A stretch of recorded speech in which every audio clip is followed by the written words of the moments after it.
All right, so I'm Kevin Estis. This is Randy Robbins, and this is Hacking the Apple TV and Where Your Forensic Data Lives.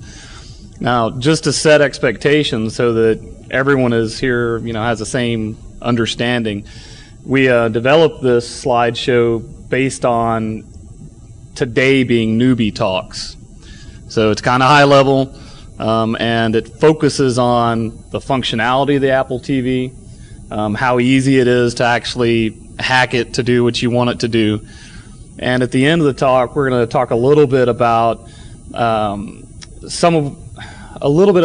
a high level where your data actually gets planted and spread across the Apple TV. The intent here is to kind of offer those that are looking into digital forensics or doing digital forensics investigations so that they have a better understanding of the capabilities of the Apple TV and where to start looking for data. That all being said, let's see if this works. All right, first and foremost, the DMCA disclaimer. If you see anything during this talk, either in the deck or that I say or do that you think violates the DMCA and you are the valid copyright holder, please come to me and tell me, okay? And you have to do it according to all of the caveats there, and I don't know what the hell they are, but they're there. All right. So what is the Apple TV? This is an overview, so we're going to go over what is the Apple TV, what makes it so different, how it gets modified. We'll do a real quick discussion on the old way to do it as of about 2 years ago, and what has been going on the scene for the last about year or so, maybe a little bit more than a year. And then we're going to walk through 2 different patch sticks used to modify the Apple TV. From there, we're going to go into the forensics data portion. As you can tell, we spend a little bit more time on the forensics portion, at least in the slideshow. I do have in-case images if we run out of time and everyone wants to, hey, bring that up in in-case. Okay, great, we can all do that, or we can all go find a beer. I'll leave that to you. All right, so this is a really good image from a couple different levels. One, it's very pretty, and 2, it shows actually how hot the Apple TV tends to get. We'll talk more about some of the basic hardware functionality in Apple TV in a minute, but do notice that compared to the laptop that's sitting right next to it and the human hand, the Apple TV is real easy to spot with thermal imaging. Okay? And I like this just because I like it. Yeah, I mean, if you're, that's what, as soon as I saw that, I was like, I am getting an Apple TV. All right, so what is the Apple TV? All right, so first and foremost, it is a digital media player. It is based on OS X, works with iTunes and iPhoto. It has built-in 802.11a, G, and N. Uses QuickTime media components to play different digital media. And because it is the Apple TV operating system that is based on OS X, it can be modified very, very easily. All right. So the basics of the Apple TV OS. It is built on Darwin, which is, BSD, I'll say Unix, which is the back end, of course, of Mac OS X. It does use the front row application as its graphical user interface. We'll look at that in a couple of minutes. It does not have any DVR capabilities. This is a playing device only. And in general, it syncs with iTunes and iPhoto. So just a quick note on that. If it syncs with iTunes and iPhoto, then you're not just looking for an Apple TV if you're looking for something in someone's house, right? All right, so it's built on Darwin, which is a full kernel system for stability purposes. And it does use kernel extensions just like Mac OS X. So basically, if there's a problem in Mac OS X, there's going to be a problem in the Apple TV OS. Same thing for features and functionality and all of that good stuff. If you want to know more about the internals of OS X. You can get with me afterwards, and I'll give you the name of a guy named Dino. I never can remember Dino's last name. And Dino's done a whole lot of work on that. All right, so the front row interface. The one with the big red X, that's the default menu for Apple TV OS 1.1. And the bad thing about it is you can't really get these screenshots very easily without the Apple TV being already modified. So you will not see the version for Apple TV OS 2.4, which is up on the screen there. Of course, that one's been modified. You'll see that in a minute. OS 2.01, same thing. So basically, the biggest thing about OS 2.01 is they introduced the genres category in the movies section, which, hey, that's nice. Okay, one of the other capabilities of Apple TV is it integrates very, very well with the iPhone as a remote control medium. So you can see on here is two different components. One is the iPhone remote application from Apple. So it's $4 or something like that, $5 from the application store from iTunes. The second one is the Remote application. The nice thing about Remote is once you install the helper application on Apple TV OS, you can actually use your iPhone as a keyboard and a mouse as well. So there's a lot of great functionality there. And we'll get to some of the places and things you can do with that in a minute. The basics for the iTunes store is, you can go out, download movies, high definition, standard definition. The nice thing, I think, from a usability perspective for people is it does allow you to actually look at other movies and who actually starred in them and all that good stuff. It does sync with iTunes and iPhoto. As the note says there, if you have a HIDs or firewalls and other security devices, it's going to cause problems. As a matter of fact, this is a Randy screenshot, but I know on mine, I always have to go in and disable my firewall instead of just adding the rules because I'm too damn lazy. All right, so how does it get modified? Two different ways to modify the Apple TVS, the old way and the new way. The old way required you to remove the drive, which meant you voided the warranty. You had to copy over scripts and binaries manually, just plugging a drive into something. You'll see that in a second. Generally, it's more reliable. Things tend to work a little bit better. Patch sticks are good solutions, but sometimes they don't work very well. If you've ever jailbroken your iPhone, and you've done it more than once, you'll understand that, yeah, sometimes it works, sometimes it doesn't work so well. So the new way is kind of a take on the point-click hack type of thing from some of the automated penetration test tools.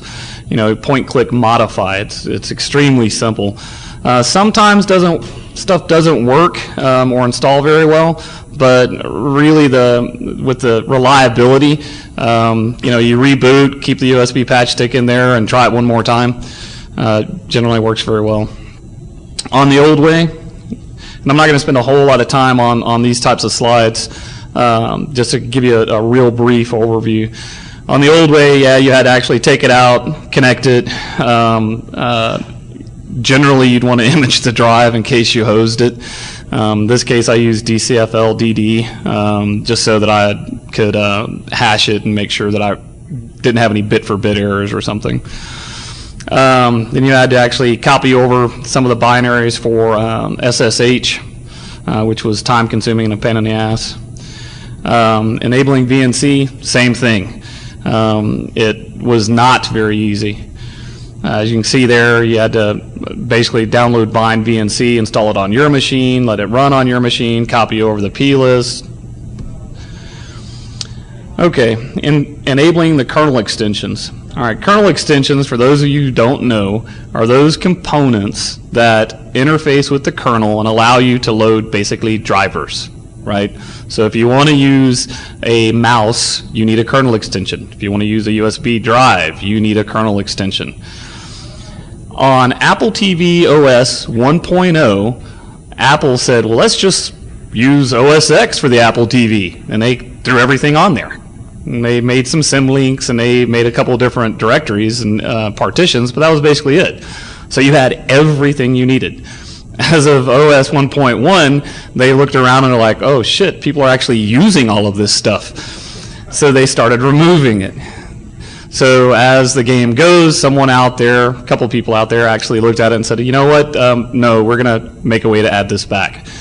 So patching the kernel manually, bringing over the kernel extensions, loading them up. The process, I think, probably took about an hour to actually walk through it.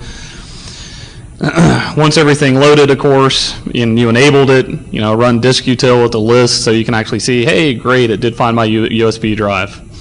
And then, of course, you can actually make a symlink to where it uses only what's on your USB drive.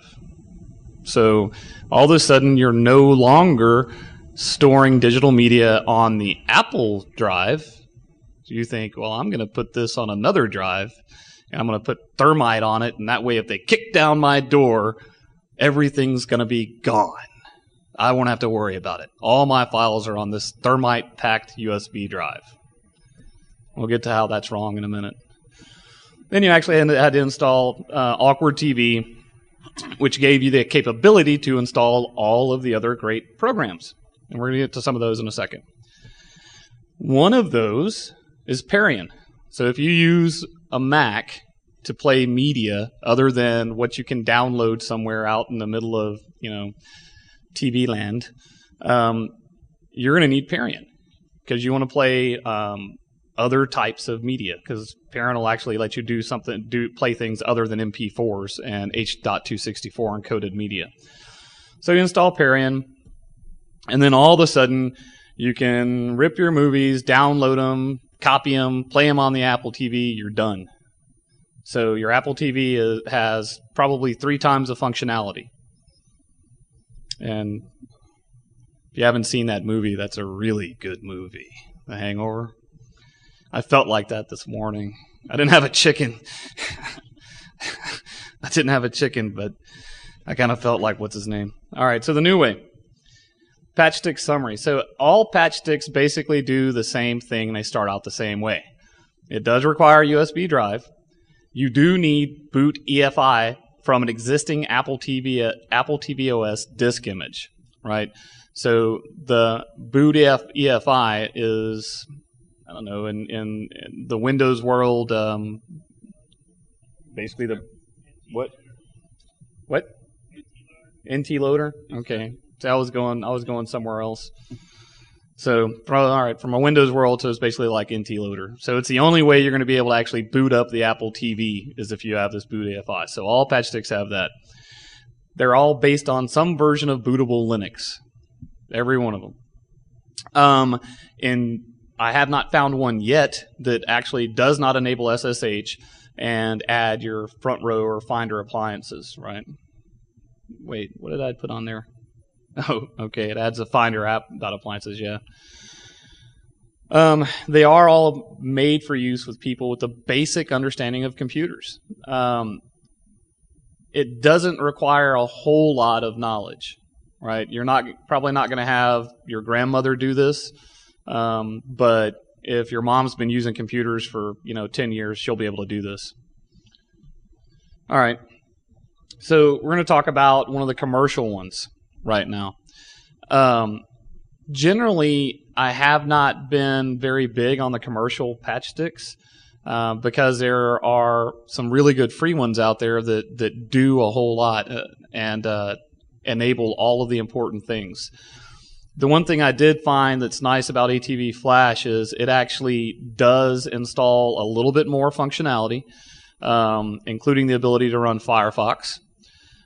Without having a lot of manual hacks. The code is fairly clean. It's commented. I do not know how they are as far as their yearly updates. I haven't done that for 3 years, but it does work fairly well. And it'll integrate with the Nito TV Smart Installer, which is important. You'll see that in a second. Just the basic process on it, select the USB drive, it calls home, but it does, as far as I can tell, it only does so in order to check and see if there's an internet connection. It does require an internet connection so that it can download one of the Apple TV OS firmware updates, because it's going to be pulling files from them. After it downloads the update, it's got a nice little checklist menu, which those of you on this side of the room, you may not be able to see it very well. But you can install a lot of different apps like the ATV files, Air Control, XBMC, and Boxy. And you can disable the auto update. That's an important feature. That's in all the major applications. If you don't do that, what happens is Apple pushes out an update to the OS and it overwrites everything, and then you have to go back and re-break it, which is just generally painful because, well, if you're like me, you spend a whole lot of time actually setting everything up the way you wanted it. You tell it what to do.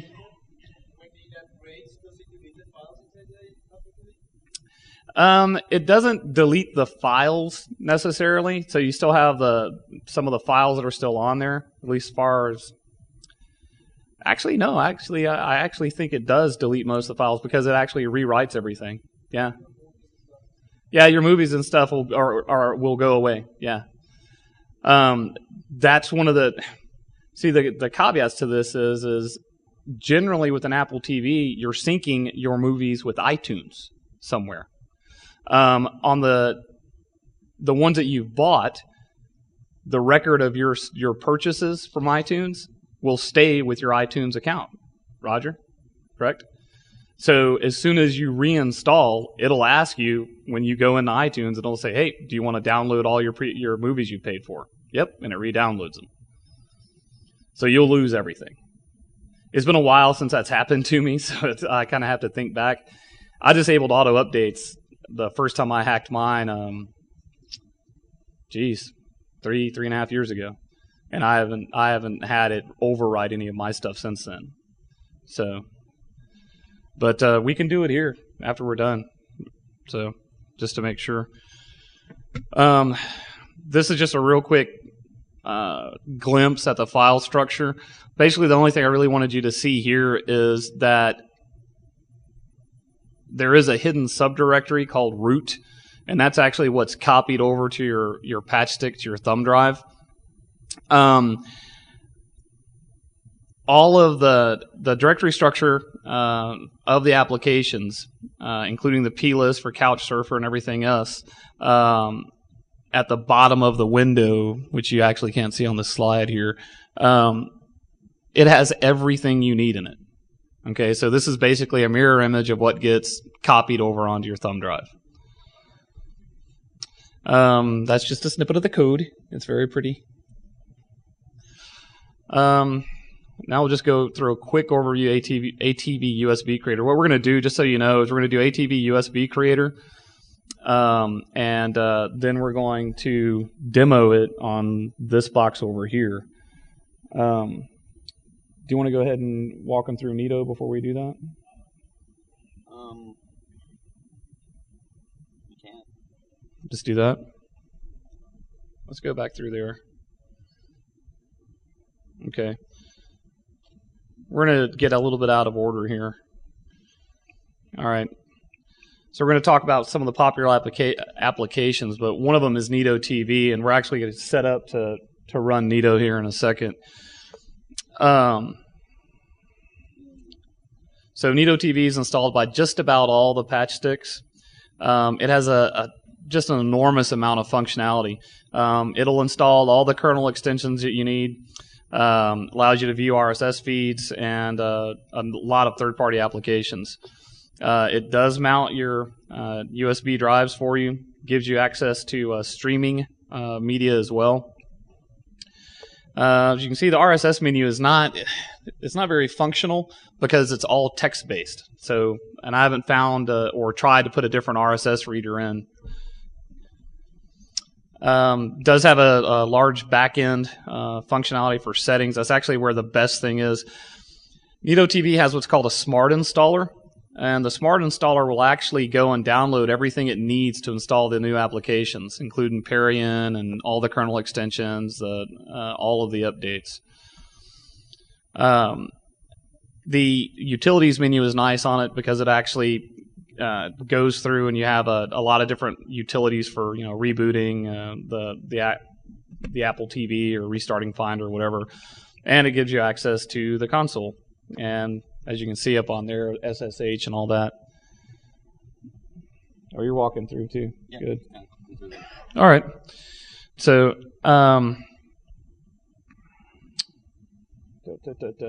do me a favor. Go back on to the files up at the top, all the way at the top, and then enter.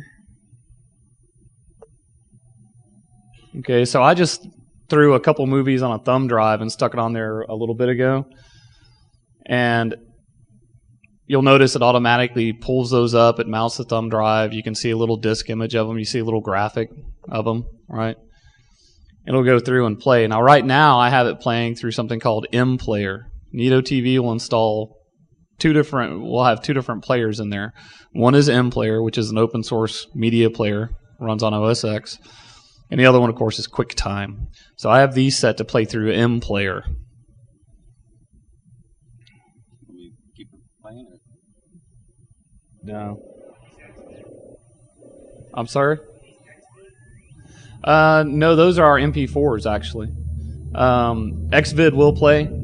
And if you set up, there's a little checkbox in Nito TV, and you can have it play in mixed mode, and it'll actually pick which player to use.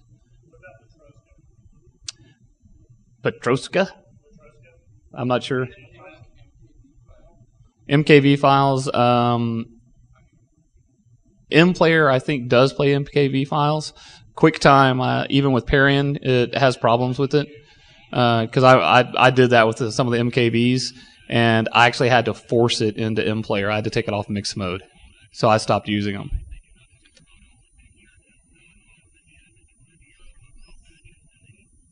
Sorry, my Goon radio. Okay.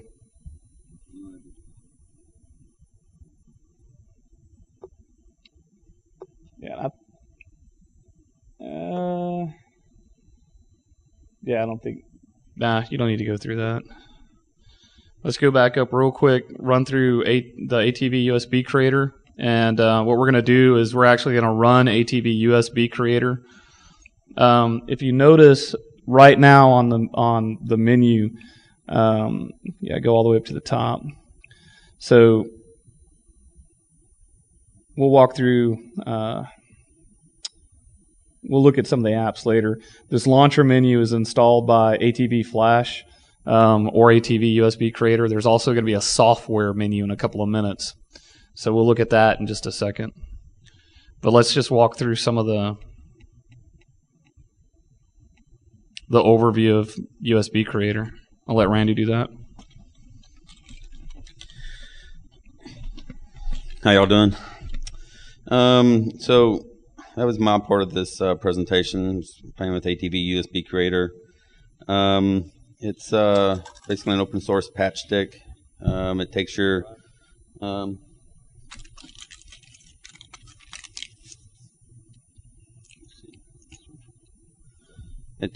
USB stick, reformats it, repartitions it, makes two partitions on it, a hidden partition that uses the boot Linux, and it puts a visible one in there that runs the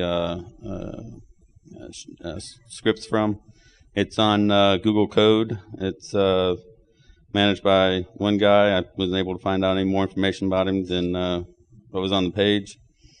It adds all the stuff that Kevin's described from the SSH utilities and file utils, and the XMBC as well as Boxy to your capability to install. Basically, not all thumb drives are created equal. Some of them don't function well with the way the creator reformats the drive, so you might have to play around with that a little bit. Make sure you're doing it on the right disk.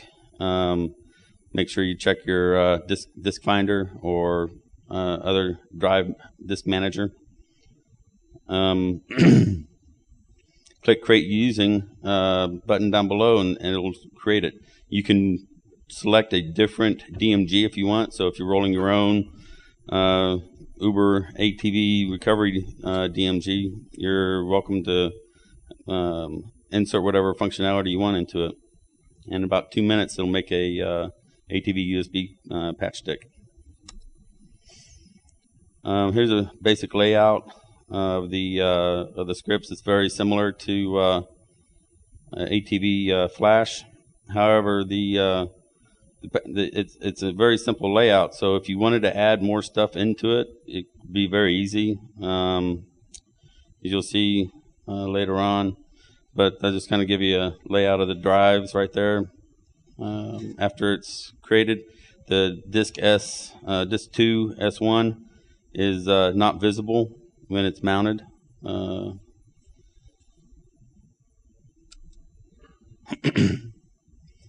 And similar to ATV Flash, it's got it's pretty good code. It's commented. You can go through it and follow through it. Basically, it sets up links and then runs install.sh scripts from the other subdirectories.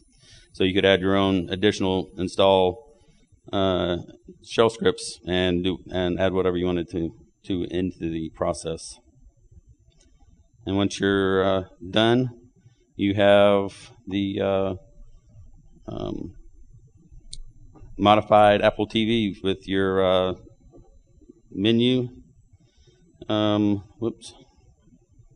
the software menu that Kevin was talking about. You notice it's not on this one yet, but when we run the patch stick on it, it'll show up on it when we reboot it. So, ready to do a demo?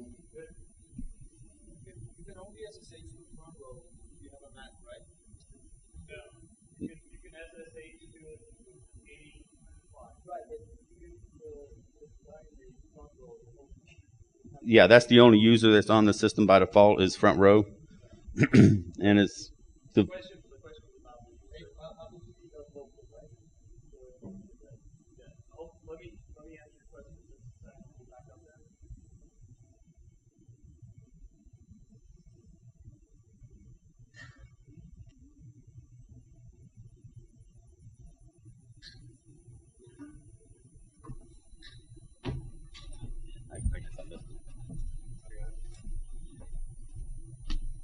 All right, so let's let this boot up. You can see it's actually loading the. I can't see what it's loading from here, but it looks like it found the patch stick. So while that's going, your question is about the default user for SSH. AppleTV.local is, yes, you can get to it at, front row at appletv.local if you're on the local segment, right? So you're not going to do that across routers and the internet.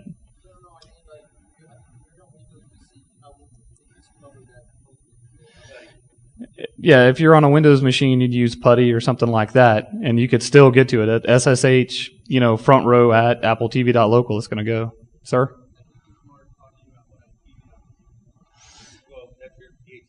Yeah, it's gonna it.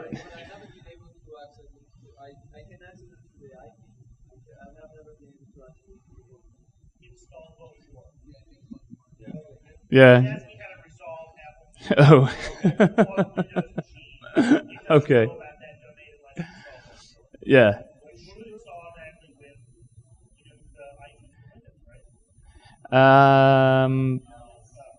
Does it?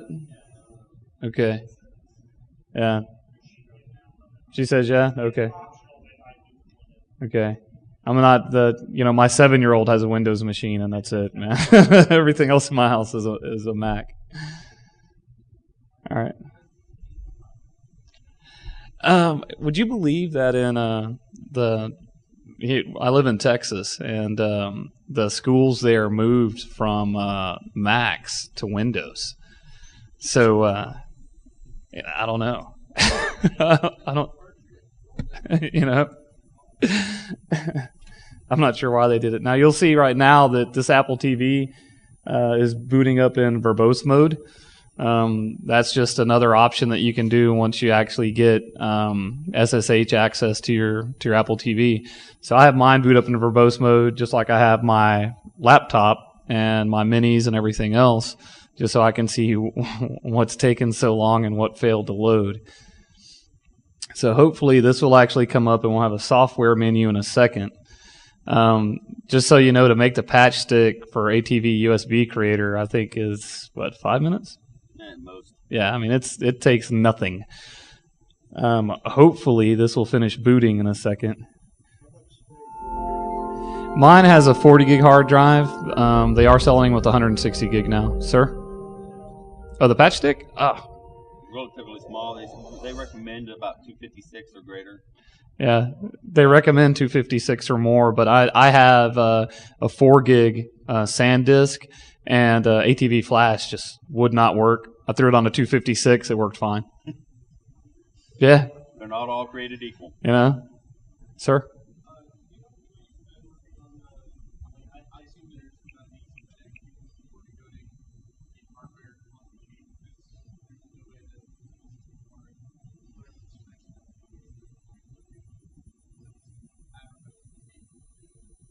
There's no way that it can do what?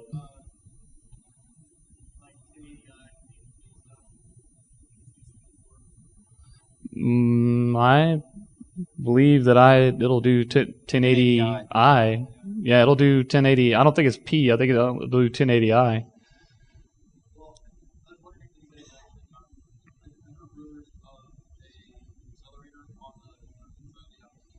No, I don't. I don't know of one. No. I don't know one. Yep. Okay, so on the software menu, which is new, we can go up to third-party plugins. And, yeah. Let's see if it'll go.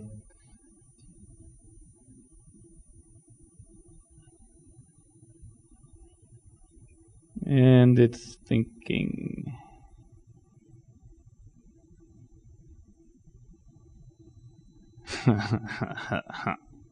Yay, the demo gods are smiling on us. Yeah. You have to. Honestly, we've been pretty lucky with the whole demo thing today, so I'm not too unhappy. All right, go ahead and back out. See if it'll back out. And go to Manage Built-in and see. All right, so everything's shown. So you can actually go in and decide on which of the plugins you want to show. Everything's shown. Go back out. And one more time for the plugins.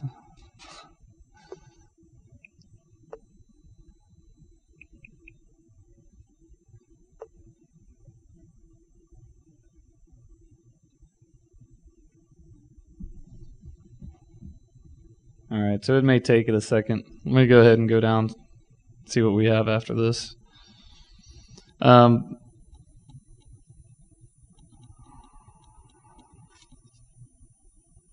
Okay. Sir? Yes, it does. It did. Yeah, you know what? Either do check. Actually, don't do check for updates. Go back out to the main movie menu and see if it'll pull up the iTunes.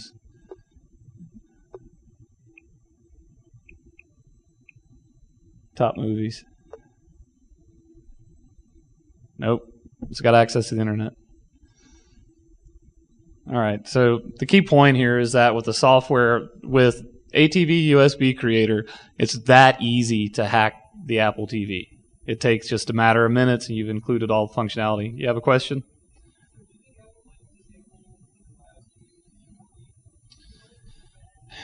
You know, I don't know. I'm sorry. If the question is if I think Apple TV might disable booting from the USB device. You know, I guess my answer is twofold. A, I don't know if that's actually possible, just because of the way USB works. And B, I don't know that they would do it even if they could. So far, they've left the Apple TV community completely alone. That you don't have cease and desist orders and stuff like that. As the question of whether they would is a good one, primarily because you've seen this with the iPhone, that all of a sudden an application gets denied because it duplicates some type of iPhone functionality, right? So whether or not they would start doing that on Apple TV, I don't know, but I'd like to see them start building in some of this functionality. Actually, I wouldn't hack the dang thing if it would come out and be half as functional as it is unhacked. Why in the hell are you going to do it? I want to SSH. I want to use a firewall. I want to be able to surf the web on my couch. I'm freaking lazy. So, all right. What we're going to do, we're going to go ahead and, what time are we at now? Because we need to get into some of the forensics here soon too. It's 3:35. Okay. So we have more than enough time. Great. All right.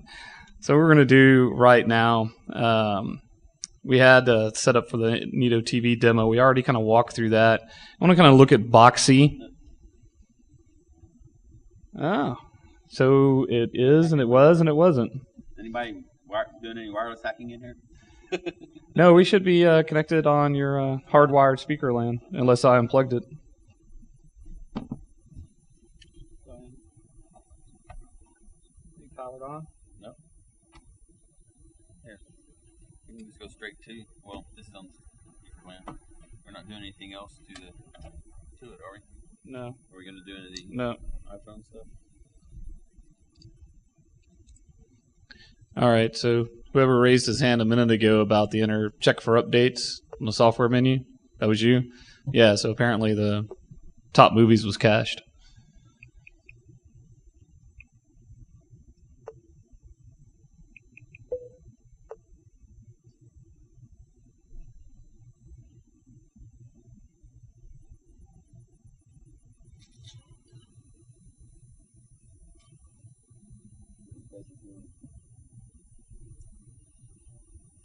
We may need to reboot.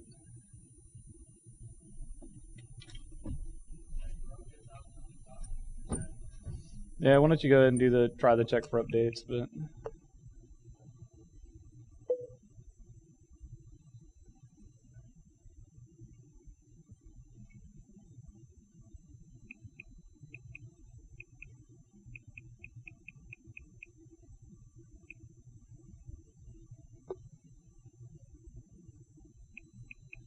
yep, they're showing now. In all honesty, I don't use the software menu that much anymore.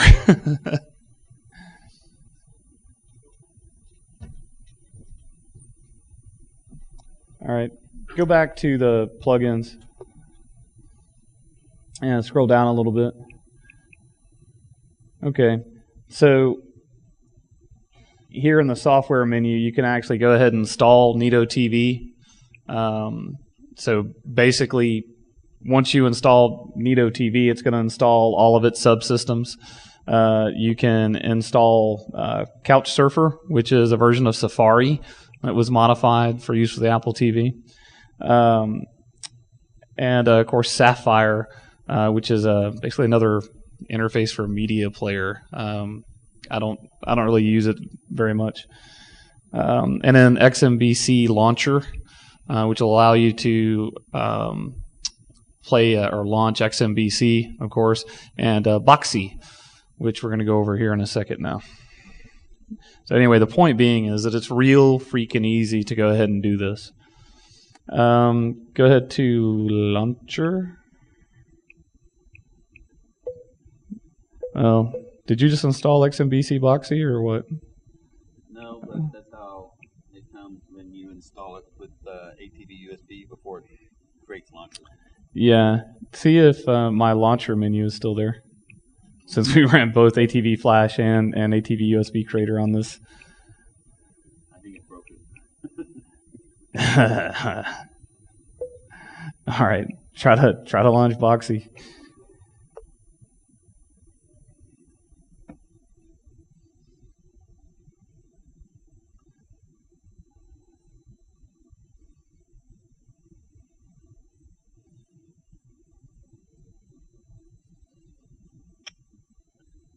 And let's see.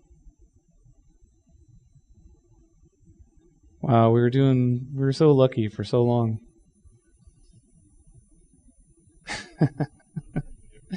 Yeah, reboot it. The house will take its Yeah, reboot it. No, it. I think it's the projector catching up with it.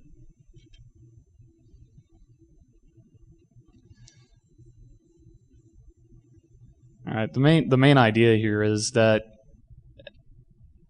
for people who don't know what the Apple TV is, give you an idea what the Apple TV is doing or can do.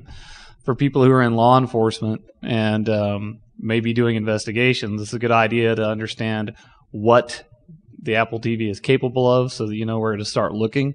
So that's why we've kind of spent a little bit more time on the applications and the functionality just to kind of to help people who need to find that needle in the haystack.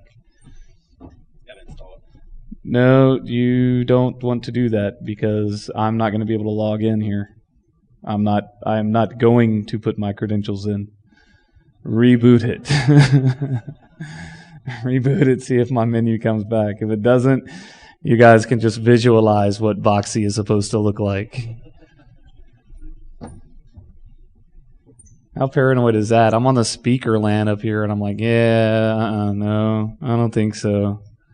You guys look dangerous to me.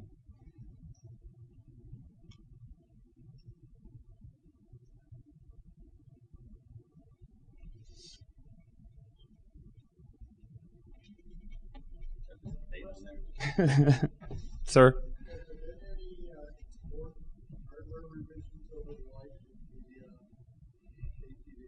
No, not. They added a larger hard drive. I think it was last year. Yeah, I mean everyone's hoping for the new NVIDIA GPU and things of that nature. But no, nothing. It's almost like it's been lost and forgotten by them. The community was kind of excited because of the integration with the remote and everything else, and the updates on the 2.4 for integration with the iPhone. But so far we haven't heard anything. It's that maybe after they're done with their netbook, we'll get one.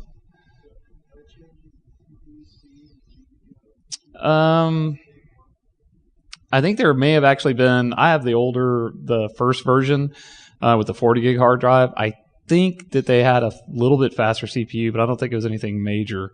Quite honestly, I don't track it as very closely as far as that goes.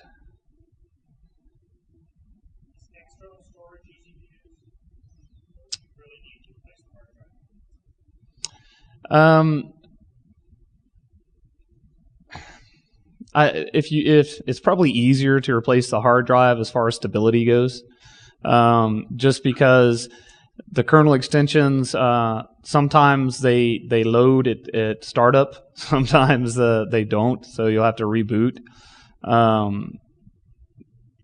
So for me, I have 4 kids at the house, and generally it's a pain for them. So I've had to teach them how to reboot the Apple TV or turn the USB drive off and turn it back on.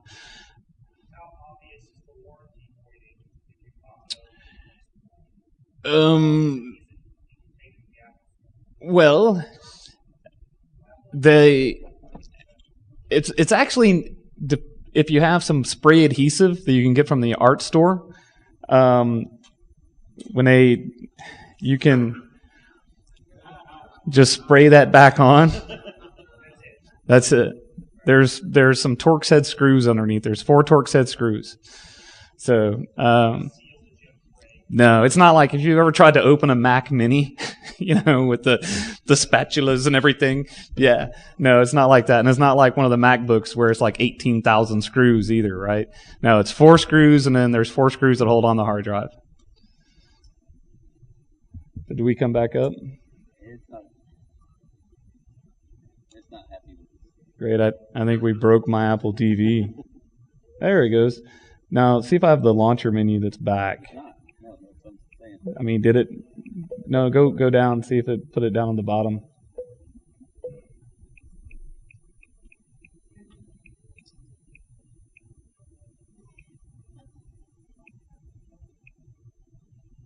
Tip, do not use them together. Yeah, I actually had used them when we were preparing for the talk. I actually had used both of them together, and it actually worked fairly well that time. Did not this time. Someone had a question? Yeah.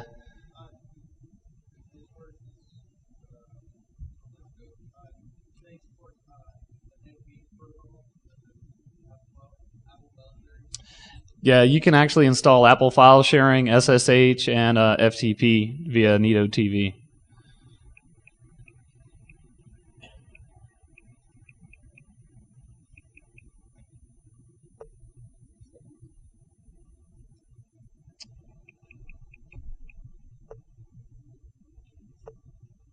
Yeah. So right there on the services menu. So it's pretty simple. All right. So we can't do the Boxy walkthrough, but you'll see some of the remnants from Boxy here in just a second. All right. So the other portion of this is that give you some information on where your data is being stored on the Apple TV.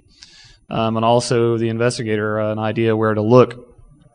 The high-level issue here is that the way Apple has made the Apple TV with separate partitions is that it's kind of like a little data fairy came through and just sprinkled your shit everywhere all over the drive. It's all over this machine. Oops. Okay.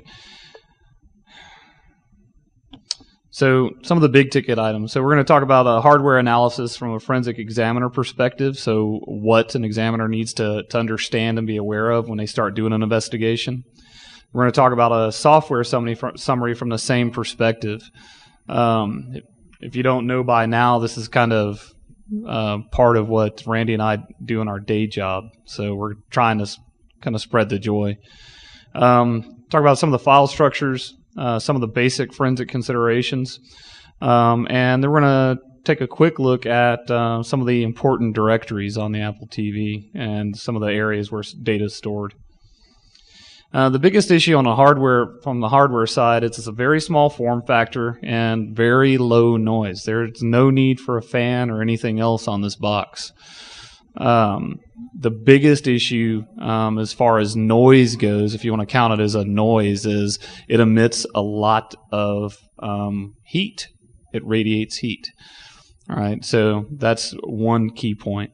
It has both 802.11n, which of course includes BNG backwards compatibility, and it includes a 10100 Ethernet port. And actually, I think the new version actually has gig on it. And the video output from the device is processed via HDMI component video, and audio is via optical or RCA composite connections. So it has a lot of different ways it can connect and store data or transmit data. On the software side, from the examiner perspective, the high-level stuff to know, again, I can't hit this too much or too heavy. It's built on a full version of OS X, so you can do just about anything with this machine. Sir?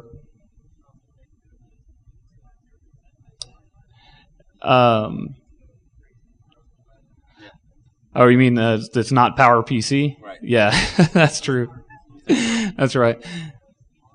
Yeah, so it is built on the x86. So you don't have a lot of the strangeness that happens with the backwards compatibility for PowerPC. It is, of course, the mock kernel, so that's a little bit more difficult to get used to.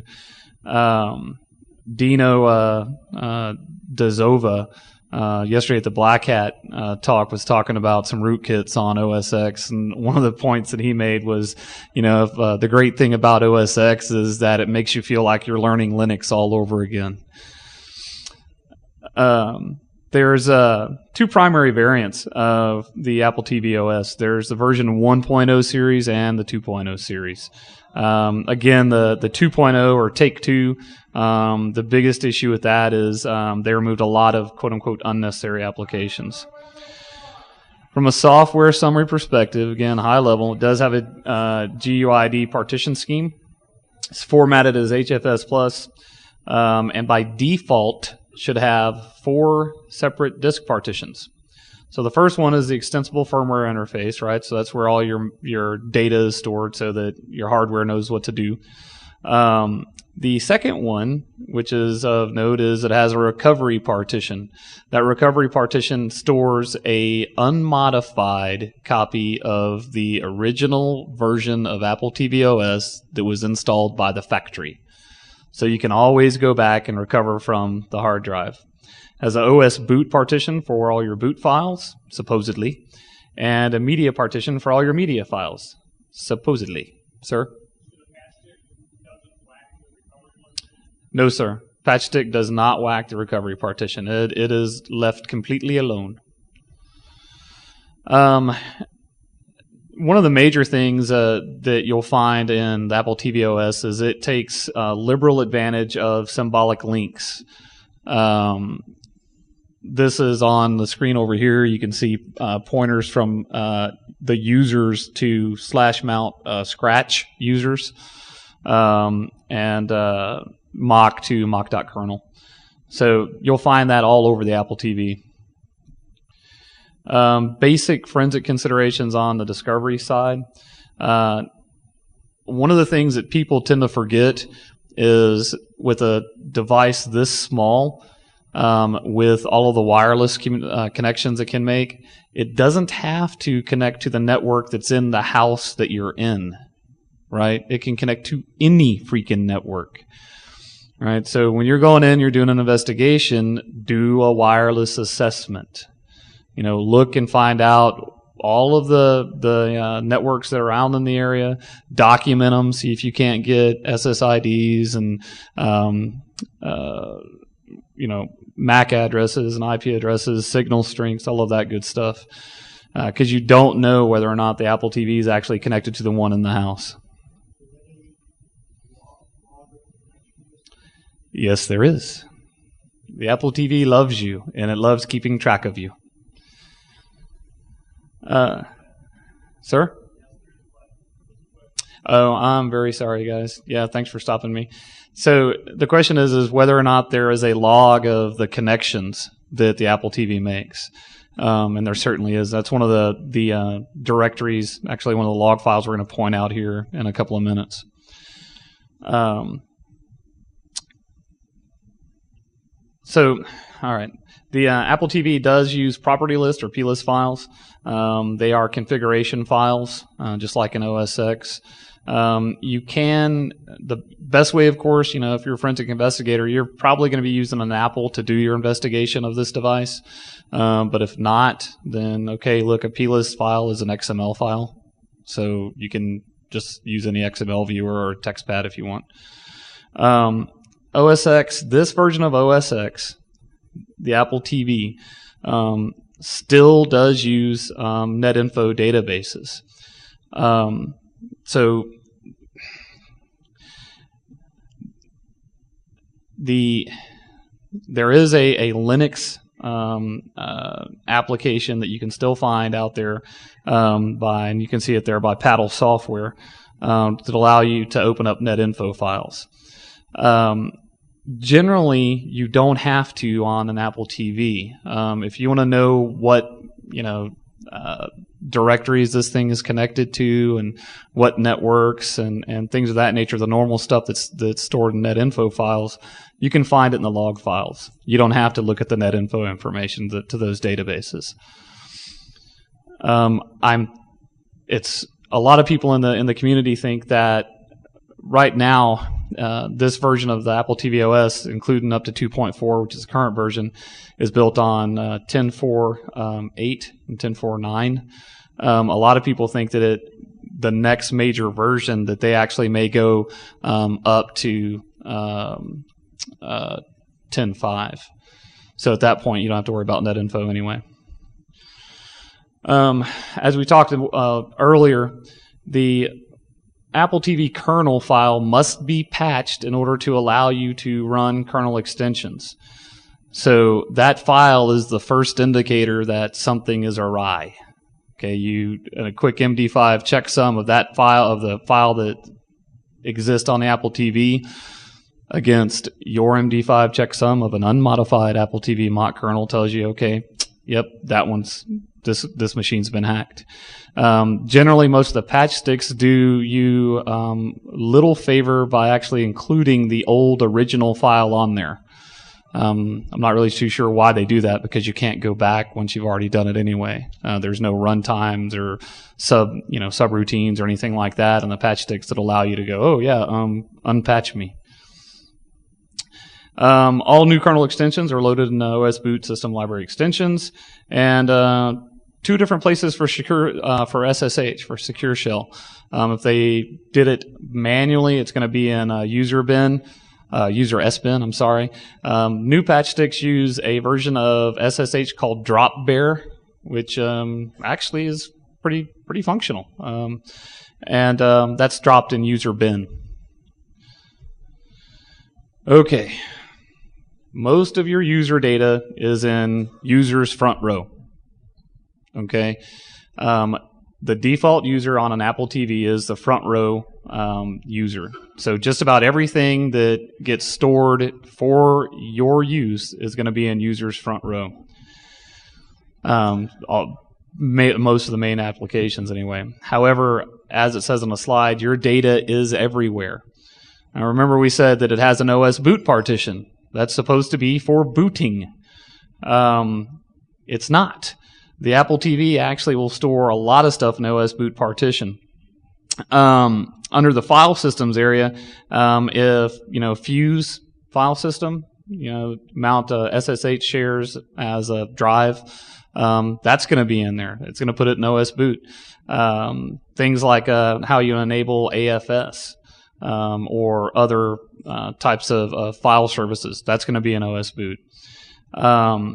A lot of the executable libraries that are loaded for use with the Nito TV, with Parian, XMBC, a lot of those things are going to actually be over in user libexec, right? So in general, if you're following along and you're used to working on a Mac, these directories at least should make sense and they should sound familiar. The difference here is that you're not on /, you're on either /OS boot or /media. And if you're mounting it, it's going to look at, you're going to see it actually includes seed scratch or scratch, which I think we'll see in a second. All right. Just like on a Mac, your photos are going to be stored in a photos directory, and it's going to have the same XX for your information. That is on media. It also keeps, if you have anything mounted that's set to mount at boot, so your auto mount, that plist is going to be on media because it looks at it as one of your library preferences. Amazingly enough, it's not in user library preferences. It's in the main library. Let's see. And of course, we were talking about known networks. So the question, if you look at item number 3, media scratch library preferences system configuration. So that information about all of the airports that you've connected to and all of the networks that you've connected to are actually sitting right there for you. As far as I know, and I've been able to tell, that is not cleared out at reboot. It saves, I think, the last 16 connections. So it's only cleared out whenever it gets a new network and it goes over that field. Of course, you could go in and modify that plist to where it only keeps, 1 whatever. I don't know if you could drop it down to 0. I'm not sure. I haven't tried that. And of course, resolve.conf.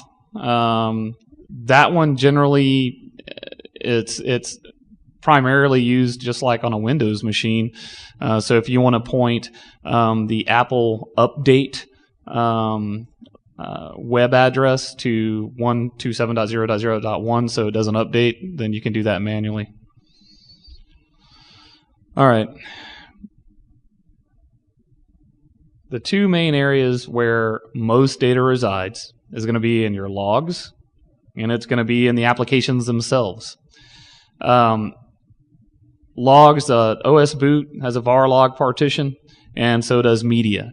So generally, from what I can tell so far, all of your data is gonna write to at least one of those places, and possibly both. The worst part about it is the applications like Neato TV. Neato drops a massive amount of data on as far as cache files onto the Apple TV. Boxy doesn't seem like it does that much. It does keep some of your preferences of your applications where you've gone and things of that nature. The data remnants just from doing a in-case. I did an image real quick in in-case, well, because I have in-case. DD takes forever. And a real quick, dump of some of the images that are left there. All I did was click on gallery in in-case and say, show me all of the pertinent JPEGs, TIFFs, whatever, that are stored on this Apple TV. And I pulled out some... Gosh, I think it was over 150, 160 images, and just grabbed a couple that the Apple TV happened to keep around. Right. So basically, the main gist of the talk on this part of the talk is the Apple TV stores just a massive amount of data. Most of that is in the logs. Or in the application areas. If you're in law enforcement and you want more data about that, come see me or Randy. We are developing a tool for law enforcement, much like the Xbox 360 toolkit, so that it can actually go in and help determine if an Apple TV has been modified, and start sucking off some of the data, some of the pertinent information. We're hoping that we'll be unveiling that tool later on this year at DoD Cybercrime, but we haven't been confirmed yet. All right, so that concludes the talk. Sorry about the Boxy issue. If you have any other questions, let us know. Hopefully this has been of some benefit to everybody. Yeah? Okay, thank you.